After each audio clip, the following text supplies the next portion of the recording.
School के annual programme में मंच पर उपस्थित हमारे कैराना के कोतवाल साहब, सलीम प्रधान जी, अनम हसन, मेरे मामा जी, शामा मास्टर जी, शफकत चेयरमैन साहब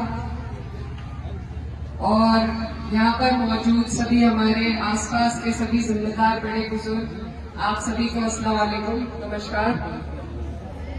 मैं सबसे पहले शुक्रिया अदा करना चाहती हूँ सरवर भाई का और स्कूल की प्रबंधक कमेटी का, जिन्होंने इस प्रोग्राम का आयोजन किया। और साथ ही साथ बधाई देना चाहेंगे, स्कूल को लगभग 2 साल हो चुके हैं और बड़ी मात्रा में हमारे क्षेत्र के गांव देहात के बच्चे यहाँ पर पढ़ रहे हैं। तो स्कूल वालों को, सभी टीचर्स को, प्रबंधक कमेटी को, सबको ताली बजाकर बहुत बहुत बधाई।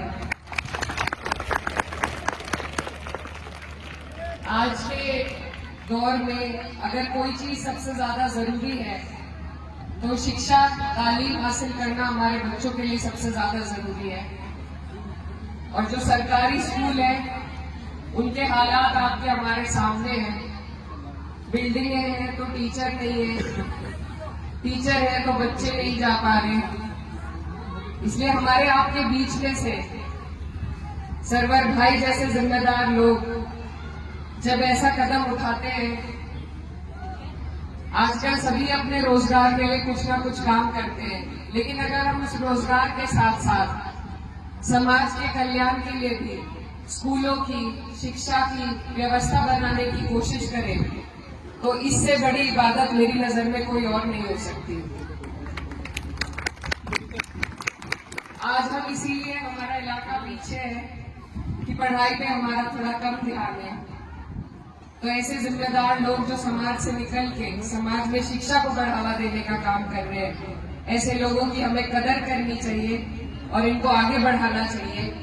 क्योंकि आगे आने वाले टाइम में अगर कोई चीज सबसे ज्यादा हमारे काम आने वाली है तो वह हमारे बच्चों की बढ़ोतरी, शिक्षा से हुई भी उनकी बढ़ोतरी और तालीम ही है। दीनी तालीम के साथ साथ स्कूली शिक्षा बहुत जरूरी है। जब हमें अपने अधिकारों का, हमारे बच्चों को अपने अधिकारों का पता नहीं होगा तो रोज हमारे साथ जैसे आज हालात चल रहे इसी तरह चलते रहेंगे। इसलिए आप सबसे मेरी गुजारिश है कि भूरा में भी एक स्कूल का निर्माण होने जा रहा है, उसमें भी आप सब सहयोग करें। सभी हमारे क्षेत्र के जिम्मेदार लोग कोशिश कर रहे हैं और जितने स्कूल बनेंगे, जितने हमारे बच्चे ज्यादा से ज्यादा पढ़ पाएंगे, उतना ही और हम तरक्की कर पाएंगे। छोटी छोटी चीजों में हम बहुत खर्चे करते हैं, बेटियों की शादी ब्याह में बहुत खर्चे करते हैं, लेकिन अगर वही खर्चा दहेज से हटाकर उनको तालीम देने में करें तो एक बेटी आने वाली नस्ल को पढ़ाने का काम करती है। तो यहाँ पर खासकर हमारे क्षेत्र में जो हमारे पास आंकड़े हैं, तो लड़कियों के स्कूल से नाम कटने के आंकड़े बहुत बड़ी संख्या में है। तो सभी मेरे बड़े बुजुर्ग यहाँ मौजूद हैं, आप सबसे मैं एक ही गुजारिश करना चाहती हूँ कि आप लोग इस चीज में सुधार करने की कोशिश करें, मेहनत करें। हमारी बहनें, बेटियां जितना ज्यादा से ज्यादा पढ़ लेंगी उतना ही आप लोगों का नाम रोशन होगा, उतना ही हम आगे बढ़ पाएंगे। तो लड़कों के साथ साथ लड़कियों की शिक्षा पर भी ज्यादा से ज्यादा ध्यान दें और मेरी बस यही दुआ है कि इस तरह के स्कूल हमारे इलाके में खुलते रहे ताकि एक एक बच्चा स्कूल जाने के लिए उसको दिक्कत ना हो, एक एक बच्चा स्कूल तक पहुंच सके। और ऐसे लोगों की, सरवर भाई जैसे लोगों की आपको और हमें मिलकर उनका सहयोग करना है, मदद करनी है और बच्चों को तालीम के राह पर चलाना है।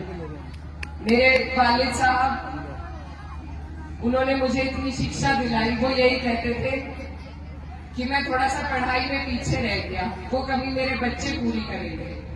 तो आज जो मैं यहाँ आपके बीच में खड़ी हूँ, एक वो वक्त था जब मैं बिल्कुल अकेली थी। उस वक्त अगर कोई चीज, कोई तजुर्बा मेरे काम आया जिससे मेरा आत्मविश्वास बढ़ा तो वो सिर्फ ये था कि मेरी शिक्षा अच्छी थी, मुझे चीजों की जानकारी थी, मुझे किसी से डर के दब के बोलने की जरूरत नहीं पड़ी। तो अपने भी अनुभव से मैं यही कहना चाहती हूँ कि शिक्षा ऐसी ताकत है जो आपसे कोई नहीं छीन सकता। इतने झगड़े हमारे यहाँ होते हैं, भूपाल साहब भी देखते हैं, जमीनों के, जायदाद के, आपसी लड़ाइयां बहुत होती है। लेकिन सिर्फ शिक्षा एक ऐसी चीज है जिसमें ना कोई झगड़ा करके आपसे छीन सकता है, ना कोई आपको उससे वंचित कर सकता है, अगर आपने ठान ली तो बस इसी ताकत को हमें अपने क्षेत्र के, अपने इलाके के एक एक बच्चे और बच्चियों तक पहुंचाने का काम करना है।